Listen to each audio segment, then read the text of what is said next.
Hey everyone, it's Carissa Wiley here for Concord and Ninth. Thanks for joining me today. Today I want to give you an in-depth look at the brand new Boughs Holly stamps, stencils, and dies from Concord and Ninth. This product suite is full of holiday imagery that you're going to use over and over again in your holiday card making. And this product suite includes the Boughs Holly sentiment stamp set, the Boughs Holly stencil sets, and I'll show you those in action in just a few minutes. And then finally, the Boughs Holly die set, which includes a mix of greenery and sentiments that I think you're gonna love. Now, the Boughs Holly stencil sets are a layering stencil set, and each of these includes 3 stencils, and they are marked so that you know which stencils go with which. You can see that there's some etching in the top of each of the stencils that tells you not only the name of the stencil, but also what order to stencil this in.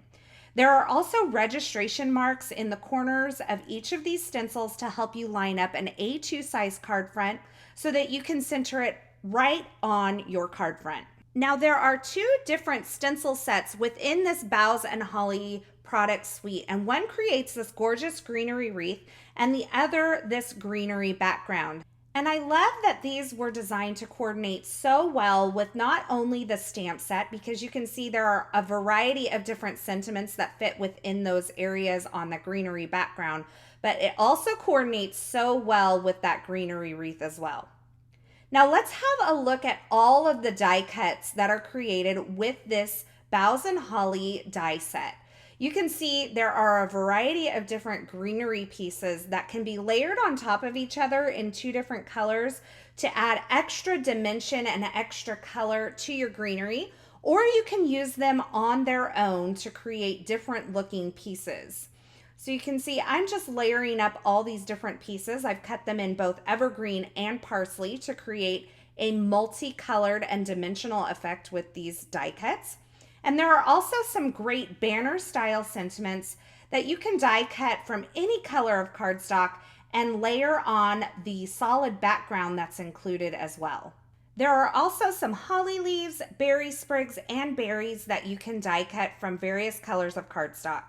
And let me just show you how well these dies coordinate with these stenciled backgrounds. You can see I have that circle, love and joy within that greenery wreath. And those banner style sentiments fit perfectly on the greenery background. So let's have a look at this greenery background stencil set in action. This is a layering stencil set, so there are 3 stencils.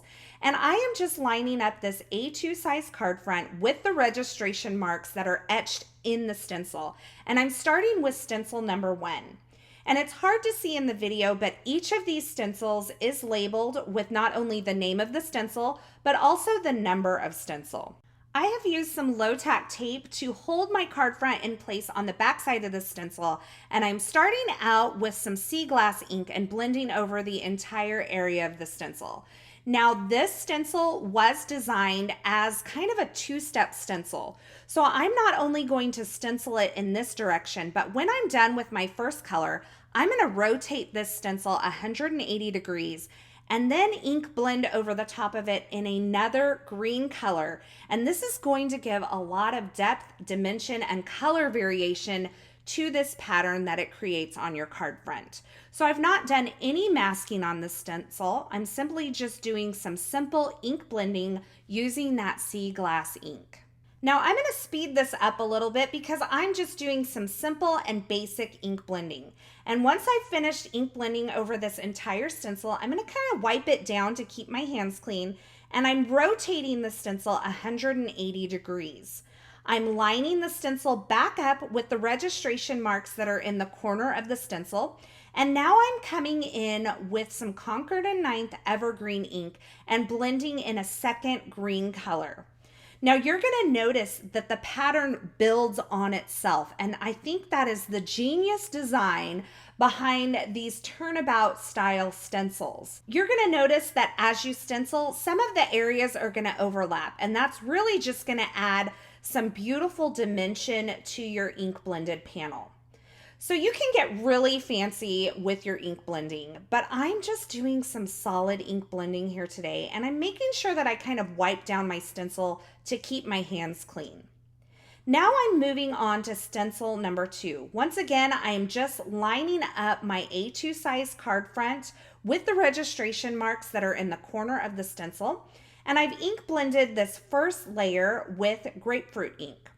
Now I'm taking the stencil and I'm rotating it 180 degrees, lining up again with the registration marks that are in the corner, and I'm ink blending with the Concord and Ninth Poppy ink. Now I really love that they've designed it with this rotation in it because it gets you so many more colors in your stenciled background without having to do any masking. So now I'm moving on to stencil number 3, and I've just lined up my card front once again with the registration marks that are in the corner of the stencil, and I'm ink blending using evergreen ink once again, but this time I'm going in with a much heavier hand so I get a darker coating of ink. And you can see when I remove my stencil, I have this beautiful multicolored pattern. And because I've lined up my panel on those registration marks each and every time, I have it perfectly centered on my card front. Now, after you're done, you can clean your stencils by running them under some water and using some dish soap, but I like to spray just a little bit of rubbing alcohol on them and wipe them down with a microfiber cloth. They dry really quickly and they're ready for creating again. Now here's a look at a card that I created using this Boughs Holly product suite. I think this is so gorgeous. There's nothing like greenery on a holiday card. And so I've die cut several pieces from that die set and tucked them in, layered them up. I've even added some of those berry sprigs in the brand new gold metallic cardstock from Concord and Ninth. And I've used this cute little Merry Christmas sentiment from the Boughs Holly stamp set to stamp onto a black banner here on my card. And I don't know if you can see it in the background, but I have a subtle tone-on-tone white plaid that I created with the plaid turnabout stamp. Now for this card, I have used the Greenery wreath stencil set. I've stenciled it in 2 different colors of green ink and added some grapefruit berries, and I have trimmed it down into a mini slimline size. I heat embossed the Merry and Bright sentiment in silver embossing powder onto some vellum, and then use the backer pieces for these banner sentiments to die cut those out. And I finished off my card with a little bit of the brand new silver metallic cardstock, as well as a tiny strip of the Be Merry pattern paper. So there you have it, a look at the brand new Boughs Holly product suite from Concord and Ninth. It is perfect for all of your holiday card making this season.